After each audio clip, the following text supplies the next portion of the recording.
కాశీబుగ్గ టౌన్లో ఒక ప్రైవేటు వ్యక్తి వెంకటేశ్వర దేవాలయాన్ని కట్టాడు. అక్కడి నుంచి కార్తీక మాసం ఈరోజు చాలామంది అక్కడ దర్శనానికి వెళ్ళిపోయారు. కనీసం ఆయన చేసినప్పుడు పోలీసుకు కూడా చెప్పలేదు. చెప్పుంటే పోలీస్ ప్రొటెక్షన్ పెట్టి ఎక్కడికక్కడ కంట్రోల్ చేసేవారం. అది చేయని దానివల్ల 9 మంది తొక్కిడికి గురయ్యి చనిపోయే పరిస్థితికి వచ్చారు. 5 మందికి ఇంజరీస్ కూడా అయినాయి. ఇది చాలా బాధాకరం.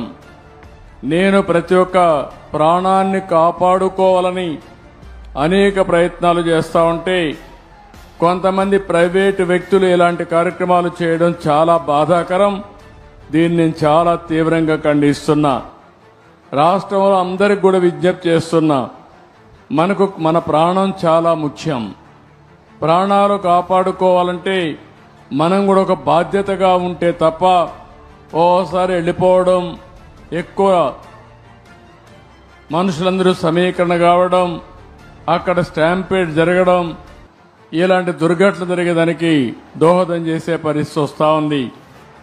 ఏదేమైనా మనం గుర్తుపెట్టుకోవాల్సింది, అమాయకులు చనిపోయారు.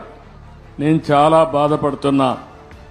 అందుకని ఈ దుర్ఘటన పట్ల చాలా సీరియస్గా తీసుకుంటూ ఎవరైతే దానికి కారకులో వాళ్ళందరినీ కూడా ఇమ్మీడియట్గా కస్టడీలో తీసుకుని పూర్తి విచారణ చేసి తర్వాత ఏం చేయాలో తదుపరి చర్యలు చేపడతాం. ఇలాంటి సంఘటనలు ఈ రాష్ట్రంలో జరగడానికి వీలు లేదు. అందుకే ఒక పక్క దాన్ని చేస్తూనే అమాయకులు చనిపోయారు. 9 మంది ప్రాణాలు కోల్పోయారు. ఆ 9 మంది ప్రాణాలు కోల్పోయిందని నేను చాలా బాధపడుతున్నా. ఏ ఒక్క వ్యక్తి చనిపోకూడదనేది నా భావన. ప్రాణం విలువైనది.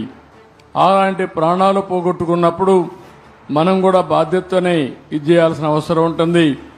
అలాంటి కుటుంబాలకు నా ప్రగాఢ సానుభూతి తెలియజేసుకుంటూ చనిపోయిన వాళ్ళందరికీ మన నివాళులు అర్పిస్తూ వాళ్ళ ఆత్మకు శాంతి కలగాలని, అది కూడా దేవుని సన్నిధిలో చనిపోయారు, దేవుని కోసరం పోయారు.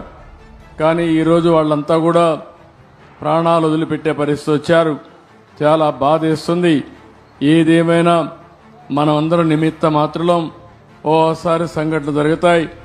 జరగకూడదని ఎన్ని ప్రయత్నాలు చేసినా కొన్ని సంఘటనలు జరుగుతున్నాయి. నేను ఆ విషయాలను కూడా మీతో మళ్లీ మాట్లాడతాను.